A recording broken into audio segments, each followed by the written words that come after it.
O que é lugar de fala?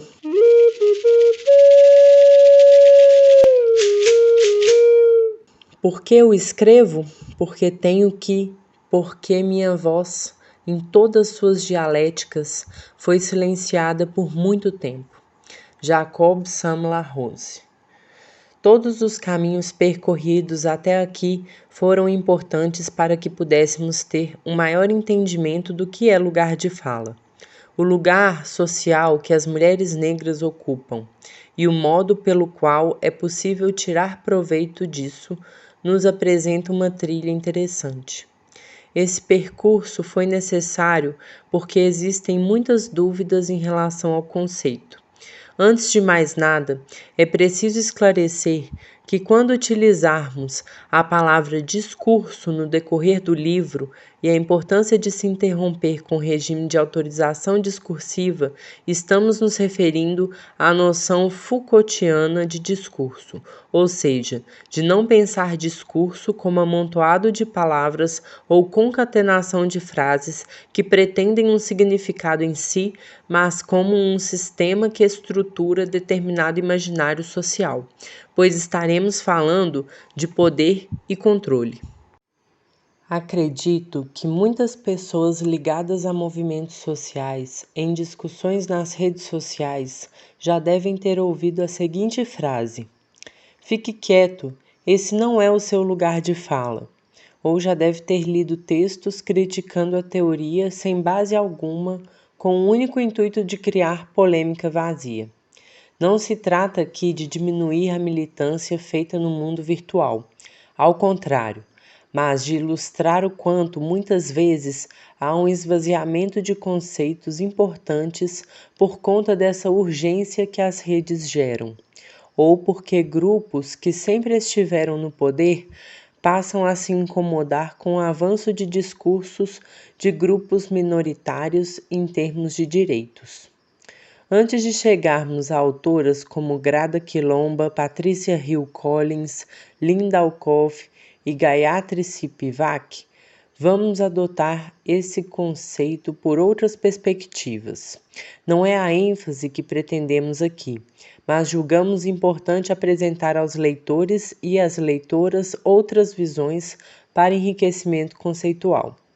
Em comunicação, o conceito de lugares de fala, segundo o artigo Lugares de Fala, um conceito para abordar o segmento popular da grande imprensa, seria um instrumento teórico, metodológico, que cria um ambiente explicativo para evidenciar que os jornais populares ou de referência falam de lugares diferentes e concedem espaços diversos a falas das fontes e dos leitores.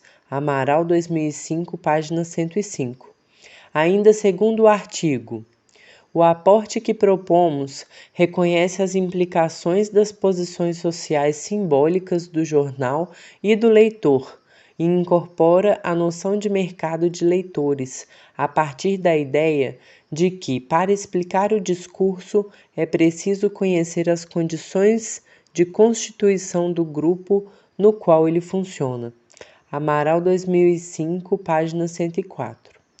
Nesse sentido, dado pela comunicação, o conceito serviria para analisar que o lugar de fala da imprensa popular seria diferente do lugar de fala do que eles chamam de jornais de referência.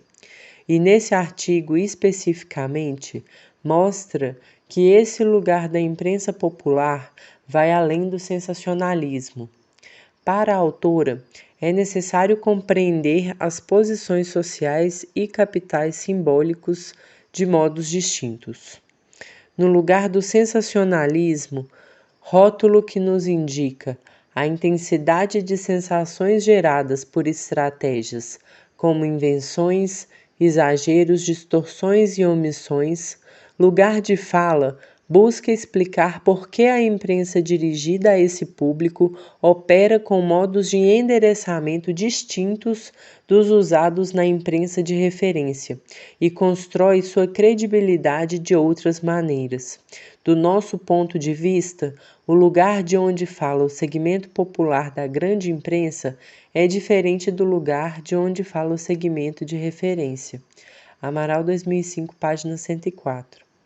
Percebemos, então, a tentativa de analisar discursos diversos a partir da localização de grupos distintos e mais, a partir das condições de construção do grupo no qual funciona. Existiria uma quebra de uma visão dominante e uma tentativa de caracterizar o lugar de fala da imprensa popular de novas formas. Interessante notar as similaridades com que iremos nos focar. Para além dessa conceituação dada pela comunicação, é preciso dizer que não há uma epistemologia determinada sobre o termo lugar de fala especificamente, ou melhor, a origem do termo é imprecisa. Acreditamos que este surge a partir da tradição de discussão sobre feminist standpoint, em uma tradução literal, ponto de vista feminista, diversidade, teoria racial, crítica e pensamento decolonial. As reflexões e trabalhos gerados nessas perspectivas, consequentemente, foram sendo moldados no seio dos movimentos sociais, muito marcadamente no debate virtual, como forma de ferramenta política e com o intuito de se colocar contra uma autorização discursiva. Porém, é extremamente possível pensá-lo a partir de certas referências que vêm questionando quem pode falar. Há estudiosos que pensam lugar de fala a partir da psicanálise, analisando obras de Michel Foucault, de estudos de Linda Alcoff, filósofa panamenha, e de Gayatri Spivak, professora indiana, como em Uma Epistemologia para a Próxima Revolução e Pode o Subalterno Falar?, respectivamente.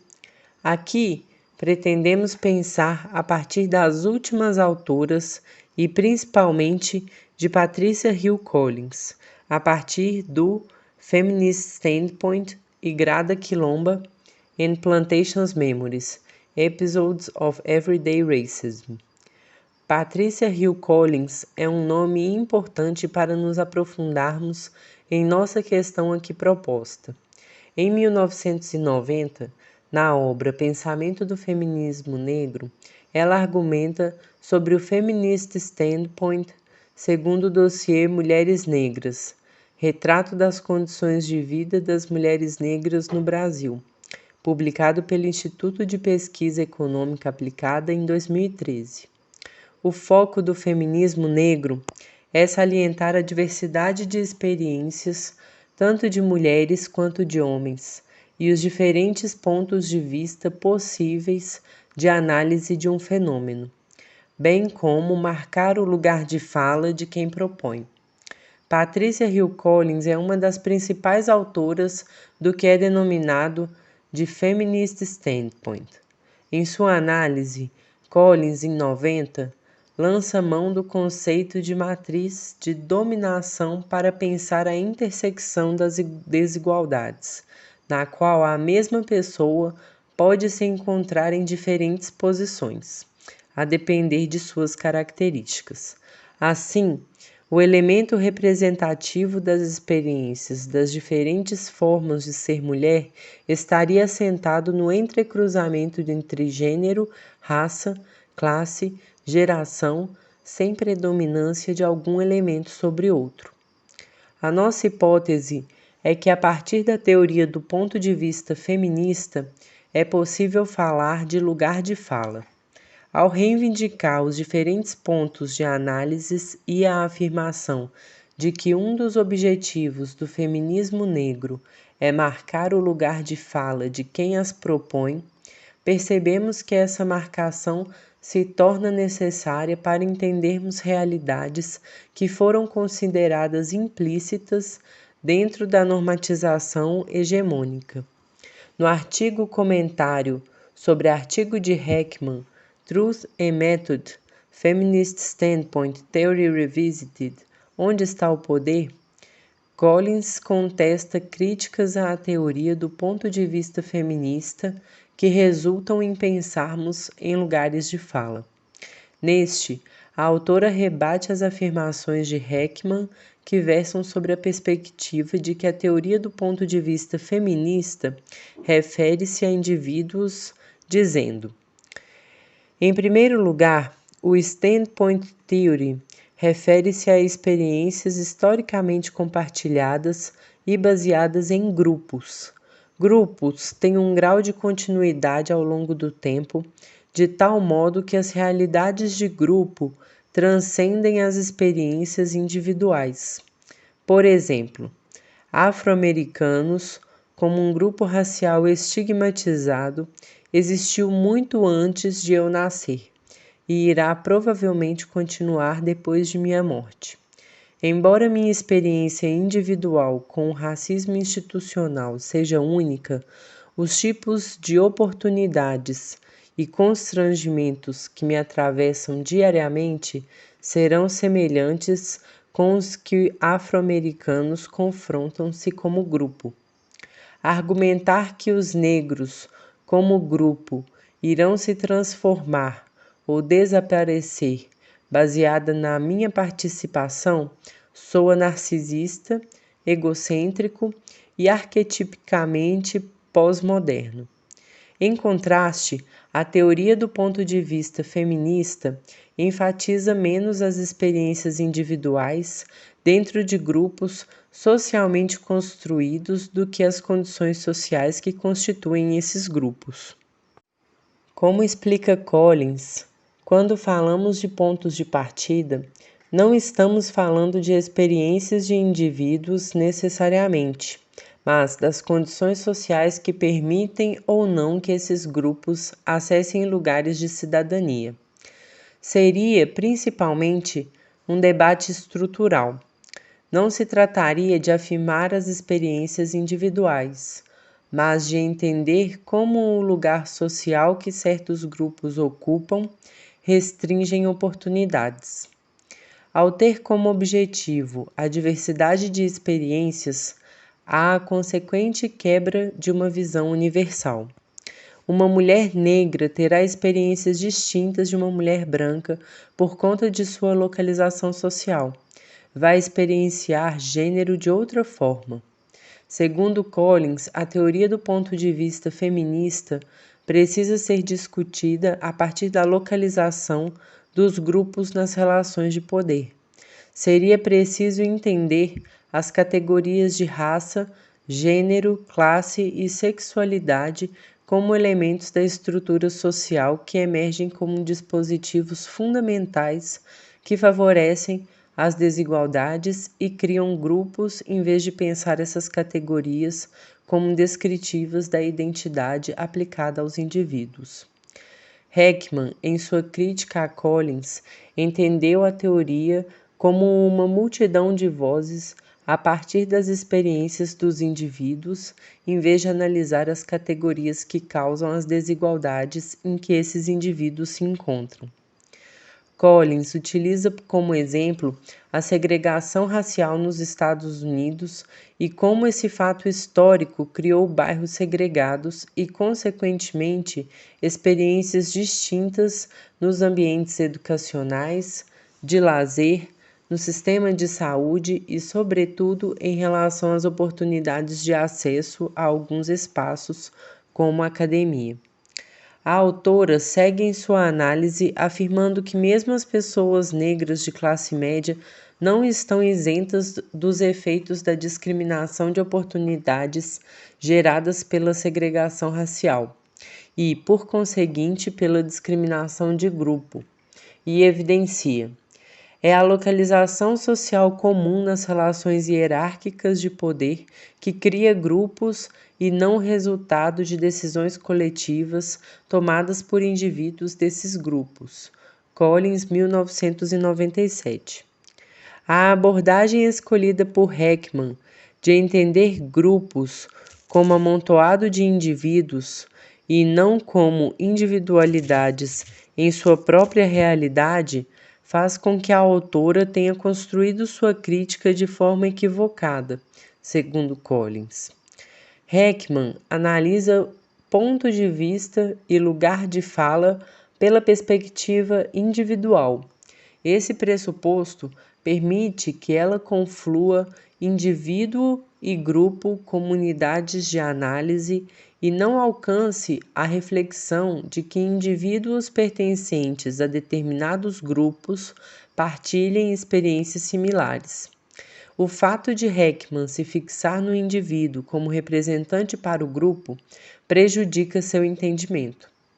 Inicialmente, examinando apenas a dimensão das relações de poder de classe social, Marx postulava que, por mais desarticulados e incipientes, os grupos oprimidos possuíam um ponto de vista particular sobre as desigualdades. Em versões mais contemporâneas, a desigualdade foi revisada para refletir um maior grau de complexidade, especialmente de raça e gênero.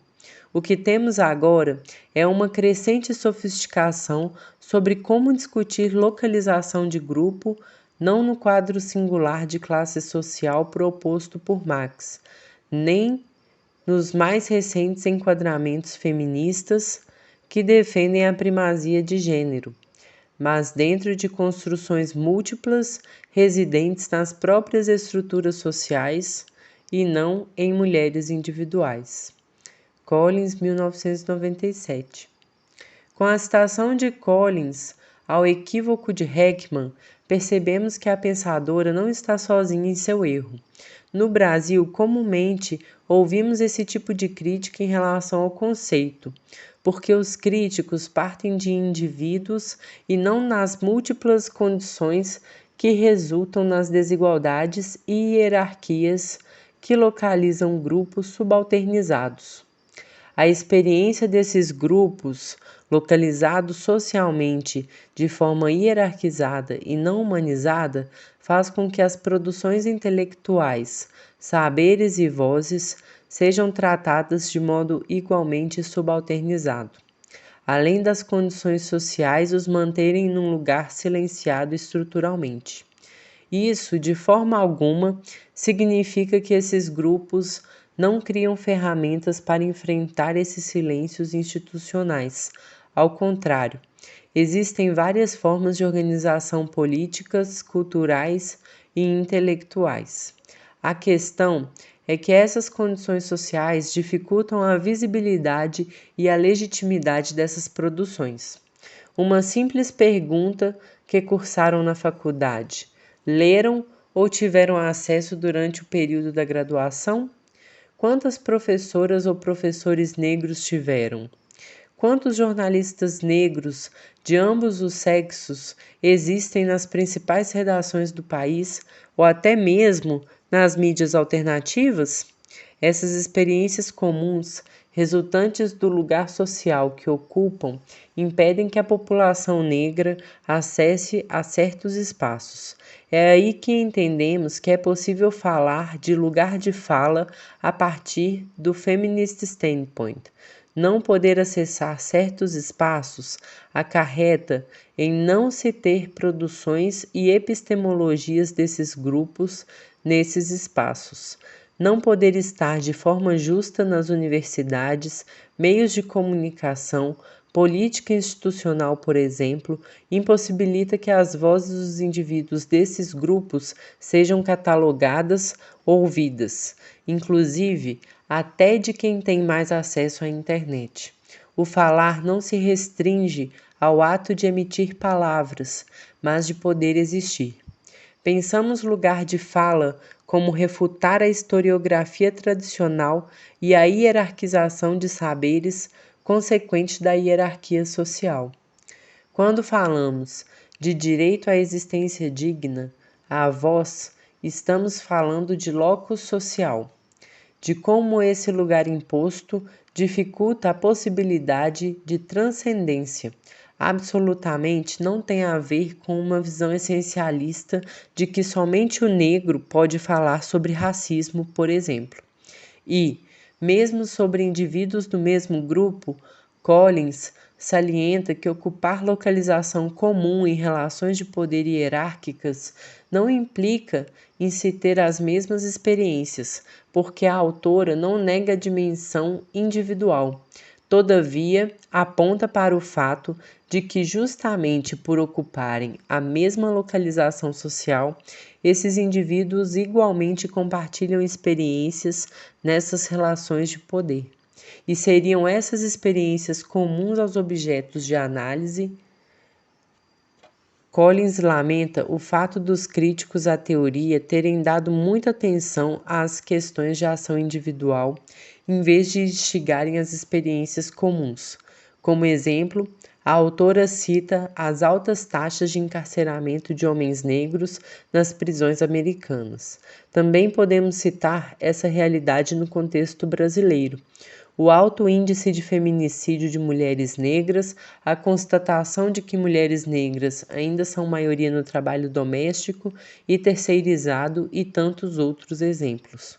O fato de ocuparem lugares em que aumenta a situação de vulnerabilidade faz com que certas medidas consideradas como retrógradas também atinjam esses grupos de maneira mais assintosa. A reforma da Previdência, que caminha no Congresso sob a forma de proposta de emenda constitucional número 287, prevê aumentar o tempo de contribuição para 25 anos e a idade mínima para 65 anos para as mulheres. Essa medida não leva em consideração a divisão sexual do trabalho imposta em nossa sociedade. Vale dizer, pois as mulheres ainda são aquelas moldadas para desempenhar o trabalho doméstico e obrigadas a serem as maiores responsáveis pela criação dos filhos. Mulheres, sobretudo negras, partem de pontos diferentes e, consequentemente, desiguais. Houve uma manifestação por parte de vários setores da sociedade contra essa proposta, mas, para contextualizar de forma geral, mulheres negras, antes da proposição dessa PEC, já tinham dificuldades em se aposentar, por conta da informalidade de uma relação descontínua no mercado de trabalho e, no caso das empregadas domésticas, de não terem seus direitos garantidos, esse grupo historicamente sempre se viu à margem.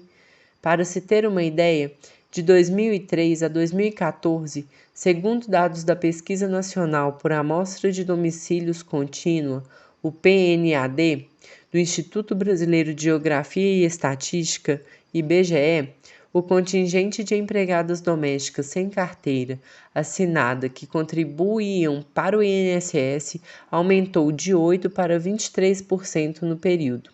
Ainda assim, a categoria tem dificuldade em se aposentar por tempo de contribuição, pois o setor é marcado por grande informalidade. No último trimestre do ano passado, 68,1% das trabalhadoras domésticas não possuíam carteira assinada.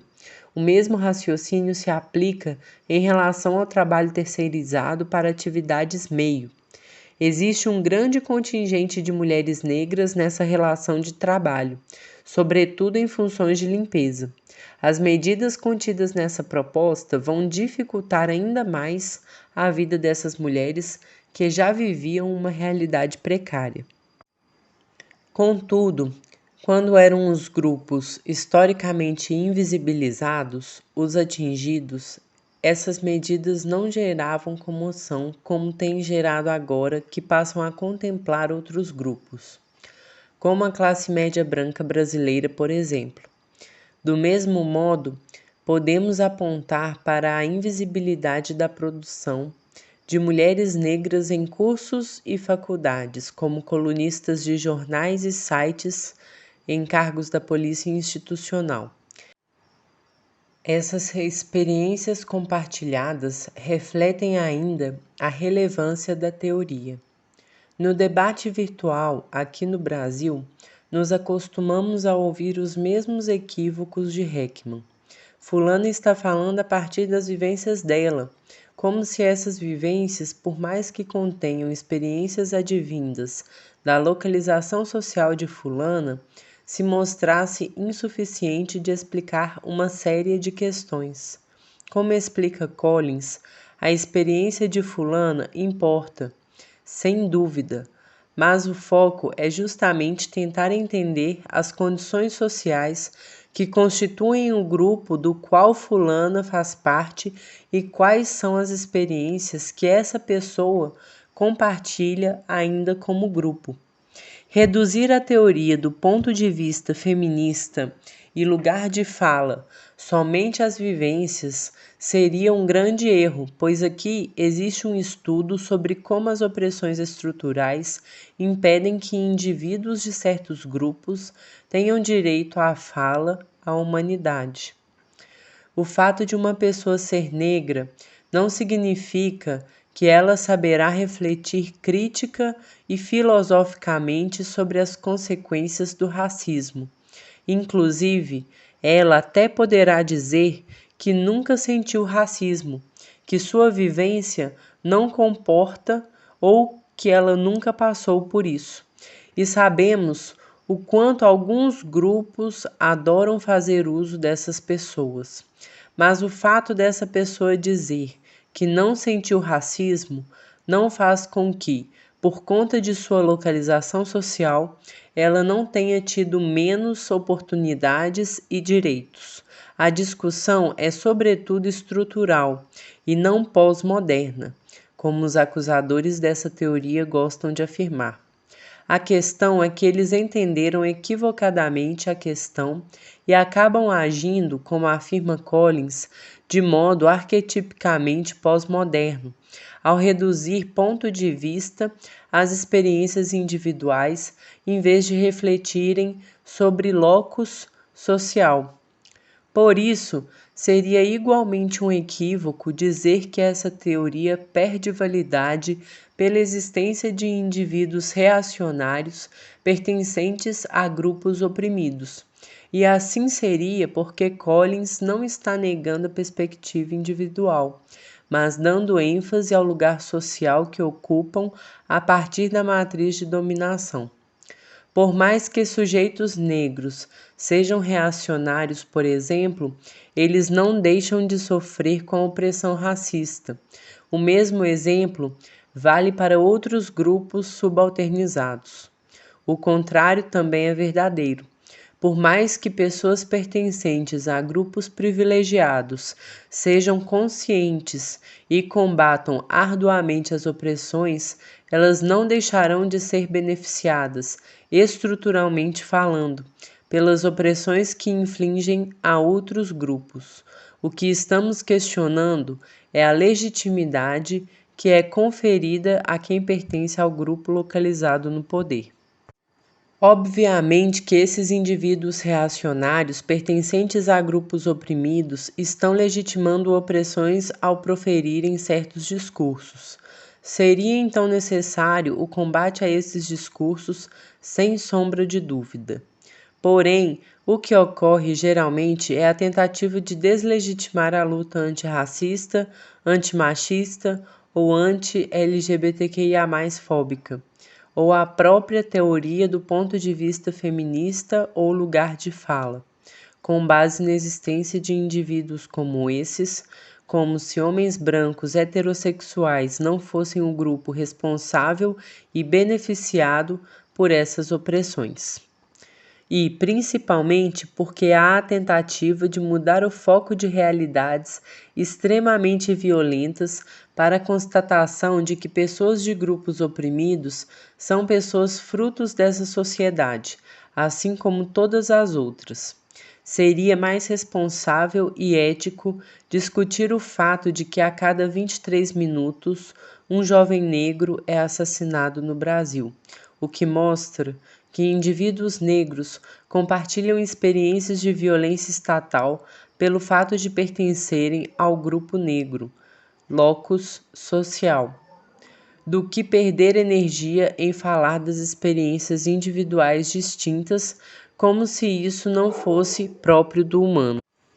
Acredito que nem todas as pessoas brancas se identifiquem entre si e tenham as mesmas visões, mas existe uma cobrança maior em relação aos indivíduos pertencentes a grupos historicamente discriminados, como se fossem mais obrigados do que os grupos localizados no poder, de criar estratégias de enfrentamento às desigualdades.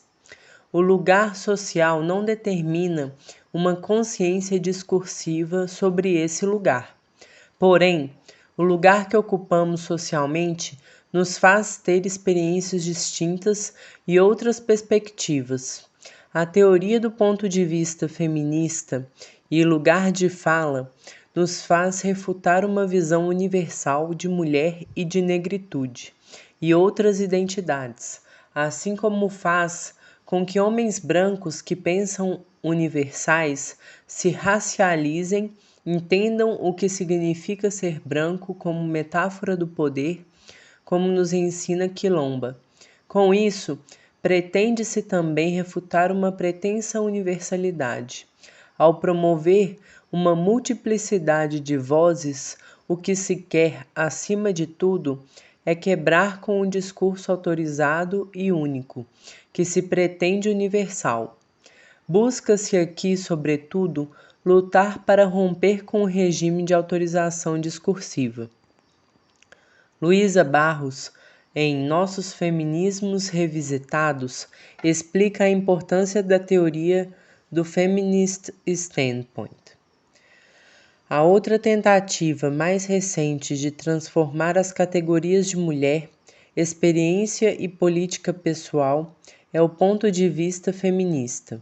Segundo essa teoria, a experiência da opressão sexista é dada pela posição que ocupamos, uma matriz de dominação onde raça e gênero e classe social interceptam-se em diferentes pontos. Assim, uma mulher negra trabalhadora não é triplamente oprimida, ou mais oprimida do que uma mulher branca na mesma classe social, mas experimenta a opressão a partir de um lugar que proporciona um ponto de vista diferente sobre o que é ser mulher numa sociedade desigual, racista e sexista. Raça, gênero, classe social e orientação sexual reconfiguram-se mutuamente, formando o que Grant chama de um mosaico que só pode ser entendido em sua multidimensionalidade.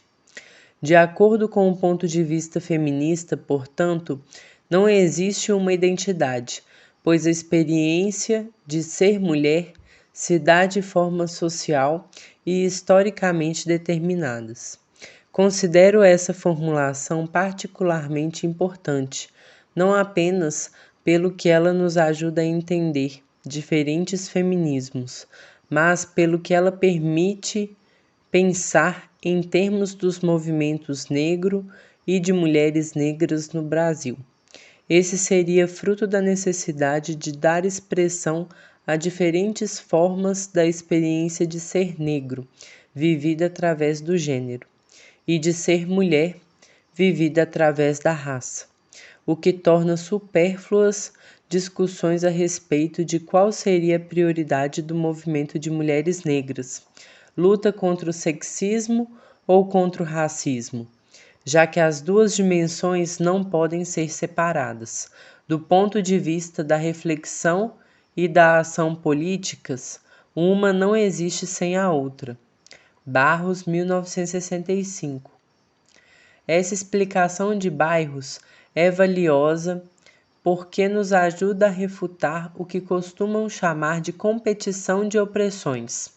A autora nos ensina que o debate é sobre a posição ocupada por cada grupo, entendendo o quanto raça, gênero, classe e sexualidade se entrecruzam, gerando formas diferentes de experienciar opressões.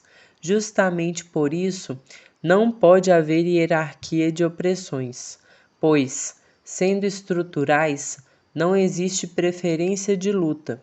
É preciso pensar ações políticas e teorias que deem conta de pensar que não pode haver prioridades, já que essas dimensões não podem ser pensadas de forma separada. Costumo brincar que não posso dizer que luto contra o racismo e amanhã, às 14h25, se der tempo, eu luto contra o machismo, pois essas opressões agem de forma combinada. Sendo eu mulher e negra, essas opressões me colocam em um lugar maior de vulnerabilidade. Portanto, é preciso combatê-las de forma indissociável. Ressalto que Collins não fala especificamente sobre o lugar de fala, apesar de algumas traduções para o português dar esse significado quando traduzem o termo standpoint. Mas a nossa hipótese é que, a partir da teoria do ponto de vista feminista, podemos entender também o lugar de fala. A partir de Spivak, Alcoff e Quilomba, vamos nos aprofundar ainda mais sobre o conceito. Spivak é uma das autoras importantes para se pensar lugar de fala. Sua obra Pode o Subalterno Falar?, publicada pela primeira vez em 1985, originalmente como um artigo, com o subtítulo Especulações sobre os Sacrifícios das Viúvas, traz reflexões importantes sobre como o silêncio é imposto para sujeitos que foram colonizados. A professora indiana é um importante nome do pensamento pós-colonial que, resumidamente, pretende questionar e interrogar os fundamentos da epistemologia dominante e evidenciar os saberes produzidos por grupos que foram subalternizados em territórios coloniais. Spivak, assim como Beauvoir e Quilomba, também pensa a categoria do outro, afirmando a dificuldade dos intelectuais franceses contemporâneos em pensar esse outro como sujeito, pois, para a autora, estes pensariam a constituição do sujeito como sendo a Europa. A intelectual problematiza o fato, mesmo sendo uma grande interlocutora de Foucault, que autores como Foucault e Deleuze, por exemplo, não rompem totalmente com o discurso hegemônico ao terem a Europa como centro de análise. É impossível para os intelectuais franceses contemporâneos imaginar o tipo de poder e desejo que habitaria o sujeito inominado do outro da Europa. Não é apenas o fato de que tudo que leem, crítico ou não, esteja aprisionado no debate sobre a produção desse outro, apoiando ou criticando a constituição do sujeito como sendo a Europa. Spivak, 2010. Spivak concorda com Foucault no que diz respeito a pensar a existência de um sistema de poder que inviabiliza, impede e invalida saberes produzidos por grupos subalternizados. Foucault afirmava que as massas podiam falar por si, mas entendia que existia uma interdição para que essas vozes pudessem ser ouvidas. O filósofo francês acreditava que o papel do intelectual era analisar as relações de poder, entendendo que seu papel não era ser representante daqueles que lutavam. Spivak, pensadora, acredita que os grupos oprimidos podem e devem falar por si, mas afirma que o filósofo francês pensou esses grupos tendo como base o contexto europeu, citando para elucidar seu argumento o caso das viúvas indianas que são obrigadas ao sacrifício, um ritual chamado imolação, e que estariam num lugar muito mais difícil de poderem falarem por si mesmas.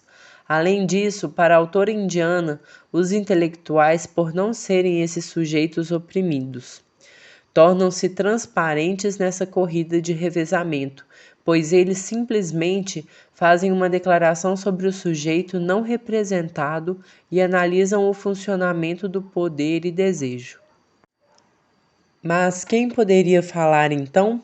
O subalterno não pode falar, Não há valor algum atribuído à mulher negra e pobre, como um item respeitoso na lista de prioridades globais. A representação não definhou. A mulher, como uma intelectual, tem uma tarefa circunscrita que ela não deve rejeitar como um floreio. Essa citação de Spivak nos ensina sobre como grupos subalternos não têm direito à voz, por estarem num lugar no qual suas humanidades não foram reconhecidas, por pertencerem à categoria daqueles que não importam. Para usar uma expressão da filósofa estadunidense Judith Butler, mas, ao mesmo tempo, Spivak enxerga a necessidade da tarefa intelectual e política para a mulher. Para a autora, o postulado subalterno evidencia um lugar silenciado. No entanto, será que o subalterno nunca rompe o silêncio? Tanto Patrícia Hill Collins quanto Grada Quilomba consideram problemática essa afirmação de Spivak do silêncio do subalterno, se esta for vista como uma declaração absoluta.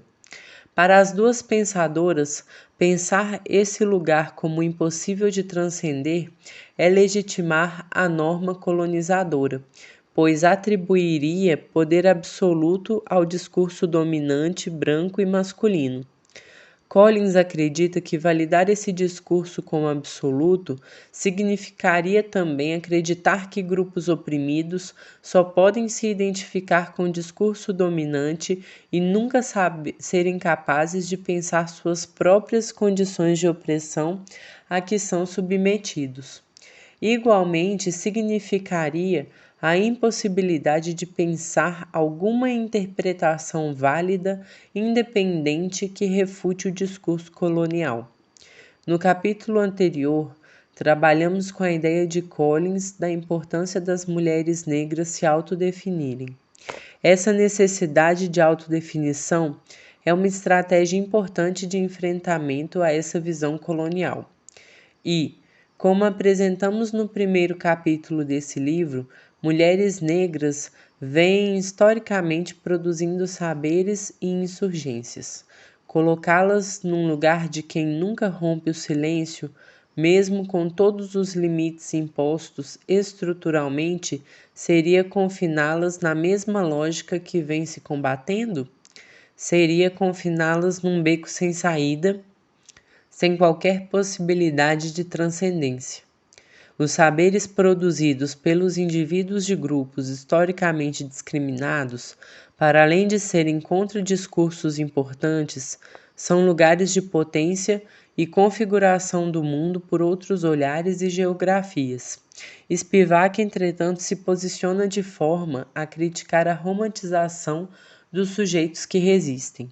O primeiro capítulo de Plantations Memories, Episode of Everyday Racism, de Grada Quilomba, é intitulado A Máscara, Colonialismo, Memória, Trauma e Descolonização. E para ilustrar, há uma pintura da escrava Anastácia. Anastácia foi obrigada a viver com uma máscara cobrindo sua boca. Quilomba explica que, formalmente, a máscara era usada para impedir que as pessoas negras escravizadas se alimentassem enquanto eram forçadamente obrigadas a trabalhar nas plantações. Mas, segundo a autora, a máscara também tinha a função de impor silêncio e medo, na medida em que a boca era um lugar tanto para impor silêncio como para praticar tortura. Interessante notar que a escritora negra brasileira Conceição Evaristo, ganhadora do Prêmio Jabuti com sua obra Olhos d'Água, faz um diálogo interessante com o que Grada Quilomba diz. E podemos afirmar que também discorda de Spivak no sentido de acreditar na quebra do silêncio instituído. Em uma entrevista ao site Carta Capital, ela diz: aquela imagem da escrava Anastácia, eu tenho dito muito que a gente sabe falar pelos orifícios da máscara. E às vezes a gente fala com tanta potência que a máscara é estilhaçada.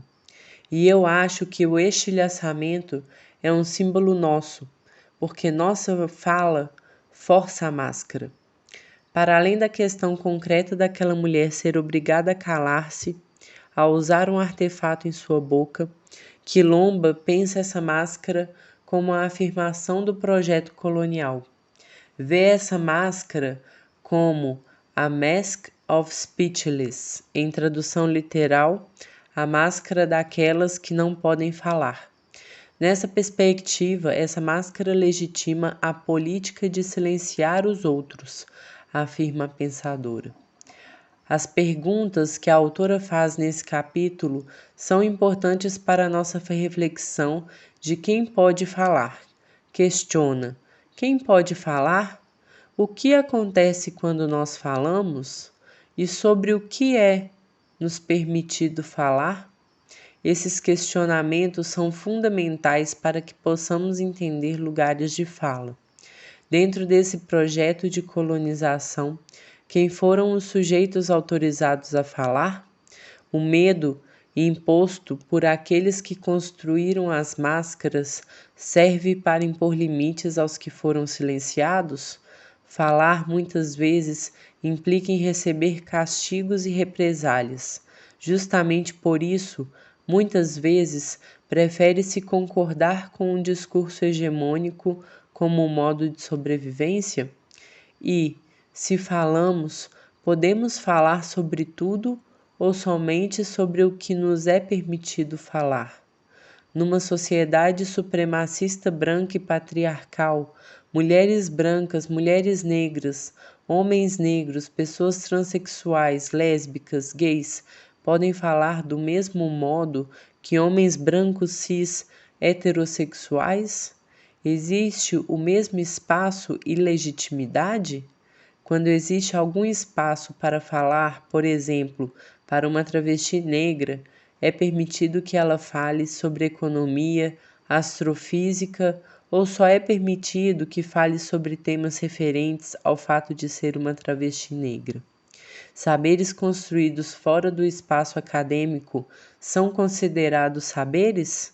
Quilomba nos incita a pensar sobre quais são os limites impostos dentro dessa lógica colonial e nos faz refletir sobre as consequências da imposição da máscara do silêncio. A máscara, portanto, suscita muitas questões. Por que a boca do sujeito negro deve ser presa? Por que ela ou ele deve ser silenciado? O que poderia dizer o sujeito negro se sua boca não fosse selada? E o que o sujeito branco deveria ouvir? Há um medo apreensivo de que, se o sujeito colonial falar, o colonizador terá que escutar. Ele e ela seria forçado a um confronto desconfortável com as verdades dos outros, verdades que foram negadas, reprimidas e mantidas em silêncio como segredos. Eu gosto dessa frase, quieto na medida em que é forçado a. Essa é uma expressão das pessoas da diáspora africana que anuncia como alguém está prestes a revelar o que se supõe ser um segredo. Segredos como a escravidão, segredos como o colonialismo, segredos como o racismo. Quilomba 2012. Quilomba toca num tema essencial quando discutimos lugares de fala. É necessário escutar por parte de quem sempre foi autorizado a falar. A autora coloca essa dificuldade da pessoa branca em ouvir por conta do incômodo que as vozes silenciadas trazem, do confronto que é gerado quando se rompe com a voz única. Necessariamente, as narrativas daquelas que foram forçadas ao lugar do outro serão narrativas que visam trazer conflitos necessários para a mudança. O não ouvir é a tendência a permanecer num lugar cômodo e confortável daquele que se intitula poder falar sobre os outros, enquanto esses outros permanecem silenciados. Ainda segundo Quilomba, o medo branco em não ouvir o que o sujeito negro pode eventualmente falar pode ser articulado com a noção freudiana de repressão, no sentido de afastar algo e mantê-lo à distância da consciência. Ideias e verdades desagradáveis seriam mantidas fora da consciência por conta da extrema ansiedade, culpa e vergonha que elas causam. Mais além, o medo branco ou manter-se inconsciente diante dessas verdades e realidades protegeria o sujeito branco de ter que lidar com os conhecimentos dos outros. A autora segue afirmando que, uma vez confrontado com segredos coletivos e verdades desagradáveis da história muito suja, os sujeitos brancos geralmente argumentam não saber, não conhecer, não lembrar, não acreditar ou não ter sido convencido. Essas expressões seriam parte desse processo de repressão de manter essas verdades esquecidas. Falar de racismo, opressão de gênero, é visto geralmente como algo chato, mimimi, ou outras formas de deslegitimação. A tomada de consciência sobre o que significa desestabilizar a norma hegemônica é vista como inapropriada ou agressiva, porque aí se está confrontando o poder.